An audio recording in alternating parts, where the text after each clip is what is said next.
PDVSA firma acuerdo con Repsol para ampliar extensión de la empresa mixta Petroquiriquire.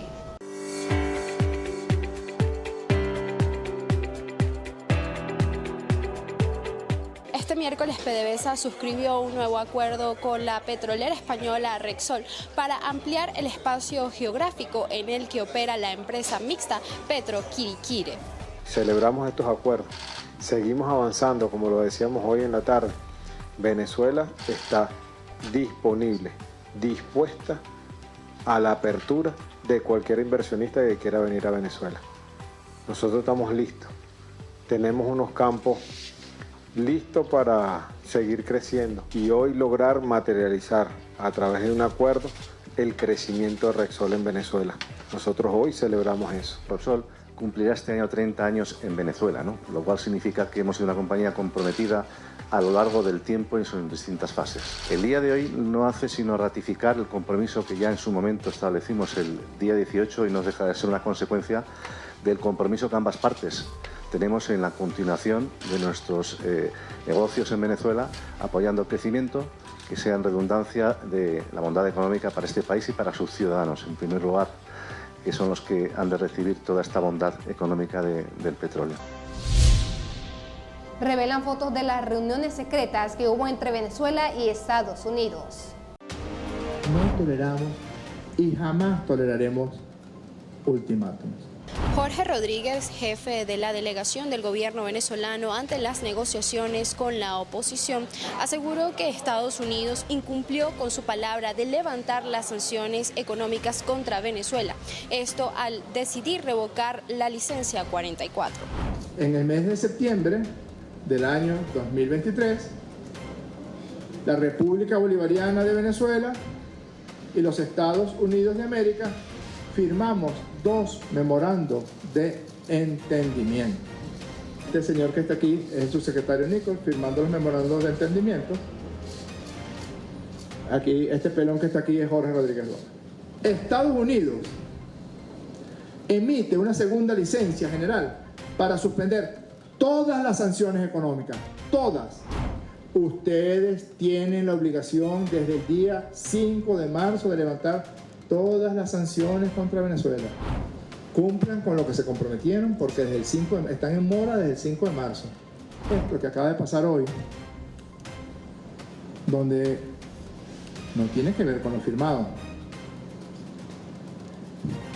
tiene que ver con las presiones y con que ustedes no están de acuerdo con unas elecciones libres en Venezuela. Hablaremos cuando recuperen la palabra y la firma.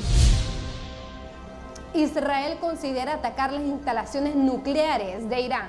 Pendientes de la actualidad de las últimas horas que pasan un día más por lo que sucede en Oriente Medio por Israel, que está considerando atacar las instalaciones nucleares de Irán como medida de represalia por los ataques con misiles y drones del sábado, según está informando Sky News este mismo miércoles, citando al exdirector de inteligencia de espionaje israelí del Mossad, Zahar Palti. Dice que sin duda todo está sobre la mesa ahora mismo. En respuesta a preocupaciones de seguridad, Irán ha cerrado temporalmente sus instalaciones nucleares desde el domingo. Antes del ataque llevado a cabo por Irán, el Am News, con sede en Londres, informaba de que Israel había estado realizando ejercicios de la Fuerza Aérea específicamente destinados a prepararse para posibles ataques contra instalaciones nucleares iraníes y otras infraestructuras vitales en caso de un ataque. Este miércoles el gobierno de Irán sacó a sus calles a sus fuerzas armadas con motivo del Día Nacional del Ejército, en medio de las tensiones con Israel por ataque con cientos de misiles y drones del sábado.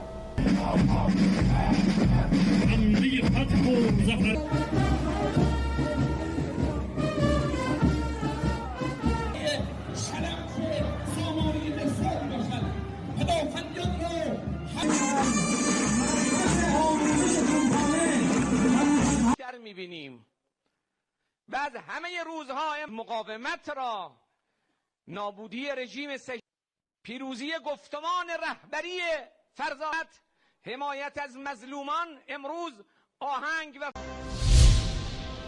Los presidentes latinoamericanos debatieron sanciones a Ecuador por asalto a embajada mexicana. Presidentes de América debatieron el martes en una cumbre virtual de la Comunidad de Estados Latinoamericanos y Caribeños una propuesta aprobada por los cancilleres la semana pasada que impone sanciones a Ecuador por el asalto policial a la Embajada de México en Quito, en el cual detuvieron al exvicepresidente ecuatoriano Jorge Glass, que permanecía asilado. Una expulsión de Ecuador de Naciones Unidas en tanto no haya una disculpa y un ofrecimiento de no repetición, de nunca más volver a ser una canallada como la que nos tiene aquí reunidos. Andrés Manuel López Obrador propuso además que se acompañe a su país suscribiendo la denuncia ante la Corte Internacional de Justicia. En la reunión no estuvo el presidente de Ecuador, Daniel Noboa, quien fue representado por la canciller Gabriela Sommerfeld. El presidente de Colombia, Gustavo Petro, propuso que no se requiera consenso para tomar decisiones en el bloque, esto previniendo divisiones a la aprobación de sanciones y una condena unánime. Petro dijo que Ecuador ha violado la Convención Americana. Los ha violado. El derecho de asilo, el derecho al debido proceso, etcétera. Y en esa medida, pues yo tendré que acompañar al gobierno de México en sus decisiones. Venezuela anunció el cierre de su embajada en Quito y otros consulados en diferentes áreas del país. En tanto, el presidente de Cuba, Miguel Díaz-Canel, calificó el asalto como un acto hostil e inaceptable. Algunos de los presidentes pidieron restituir a Glass su condición de asilado y que Ecuador le entregue un salvoconducto para que pueda salir del país. El presidente de Brasil, Luis Inácio Lula da Silva, propuso crear una comisión para revisar el estado de salud de Glass, quien se refugió en la embajada mexicana en diciembre, antes de que se le dictara orden de prisión por acusaciones de corrupción.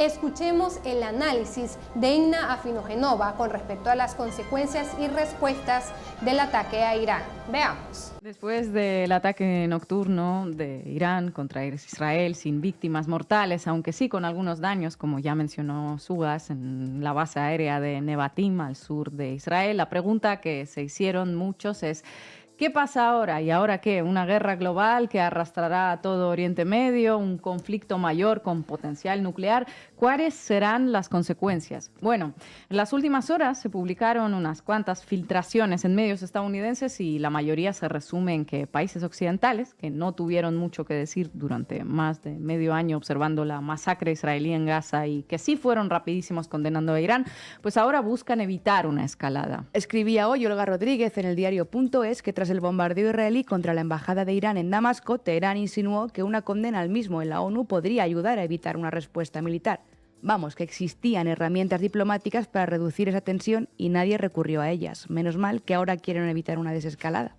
Pues sí, según Político, la administración de Biden insiste en que Israel no responda a ese ataque. La palabra respuesta aquí es bastante cuestionable porque con su lanzamiento de drones y cohetes, Teherán respondía a su vez al bombardeo de su embajada en Damasco, del que hablaba Sugas también, en el que Israel asesinó a 13 personas. Claro, en realidad la palabra respuesta también es cuestionable en sí misma porque las leyes internacionales no contemplan ningún derecho a respuesta o a represalias, sino solo el derecho a la legítima defensa. Es decir, no existe ningún derecho al ojo, por más que se pretenda normalizar.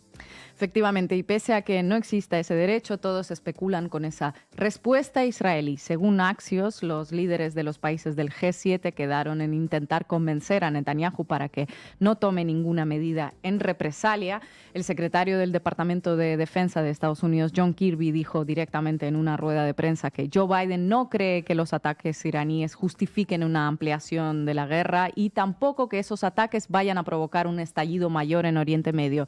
Y finalmente, New York Times publicó, citando a funcionarios de Israel, que Tel Aviv canceló un ataque en respuesta contra Irán después de una conversación telefónica de Joe Biden con Netanyahu. Claro, porque la última palabra casi siempre la tiene Washington, que no ha querido parar la masacre de palestinos en ningún momento, pero que tampoco parece querer ahora extender mucho el conflicto más allá de Gaza. a diferencia de Netanyahu, a quien aparentemente sí le convendría extender el conflicto mucho más allá, provocar la entrada de otras fuerzas en él, concretamente de Irán, asegurar el apoyo militar de Estados Unidos y seguir masacrando Gaza con la atención internacional dispersa en otros frentes. De esa manera se mantiene en el poder y sigue exterminando al pueblo palestino impunemente y desarrollando su plan genocida. En los últimos meses han sido recurrentes las publicaciones en los medios estadounidenses acerca del temor que tiene Biden de que Netanyahu intente meter a Estados Unidos en una guerra contra Irán. Israel, obviamente, nunca lo declaró públicamente, pero parece un objetivo lógico dentro de su modus operandi.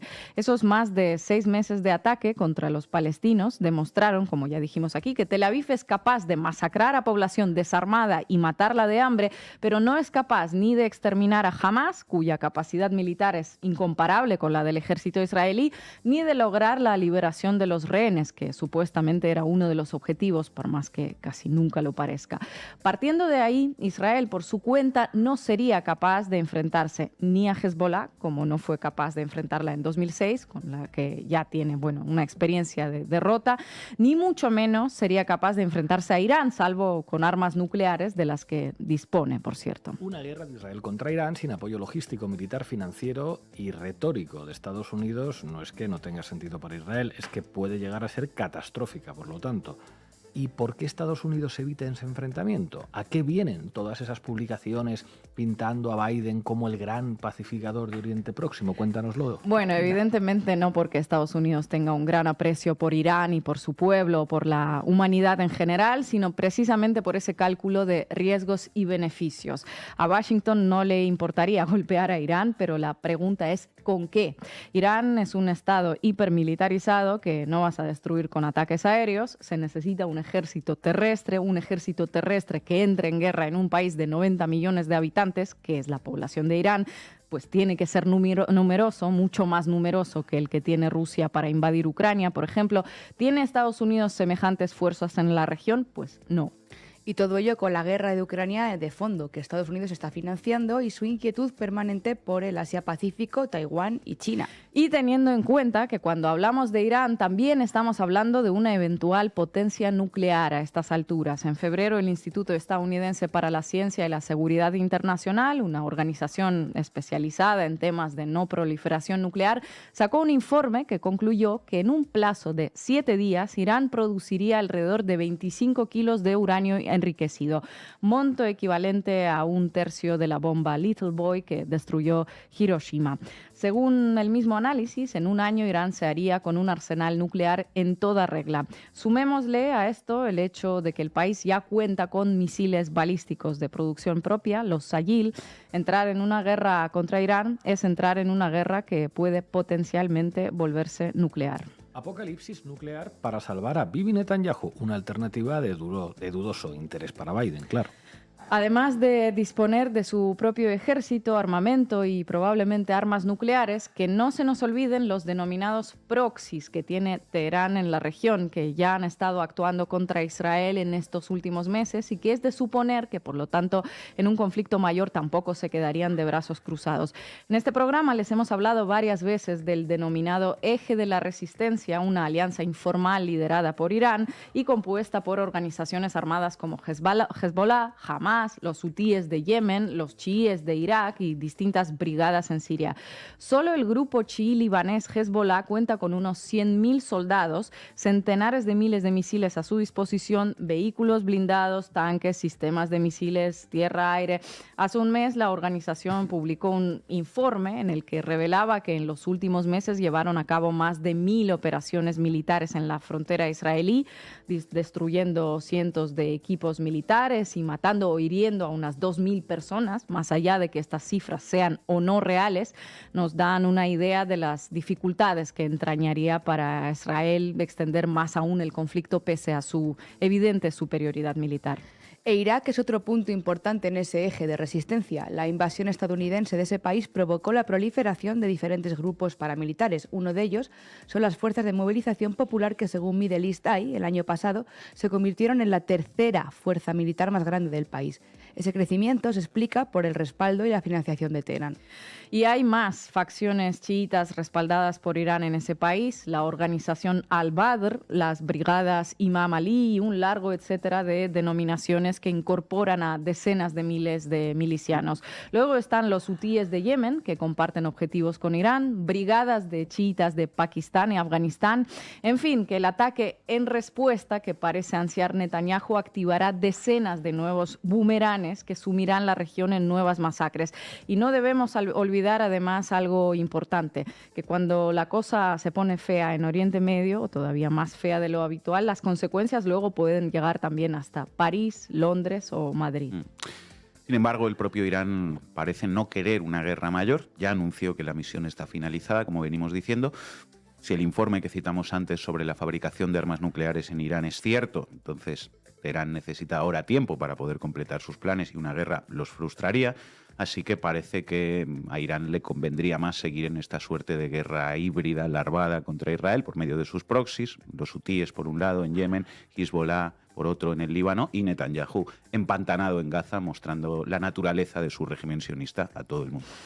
Así es, el único que parece querer esa guerra regional es Netanyahu, precisamente para seguir en el poder, como hemos dicho, y para garantizar esa absoluta impunidad con la que se ha movido a lo largo de estos meses. En definitiva, con todo esto podemos entender que si no va a haber un ataque en respuesta, más allá de los temas legales, que a Israel, como sabemos, llevan décadas sin importarle lo más mínimo, no es porque a Biden le importe mucho el bienestar de la población que vive en Oriente Medio, y muchísimo menos porque le importe a Netanyahu.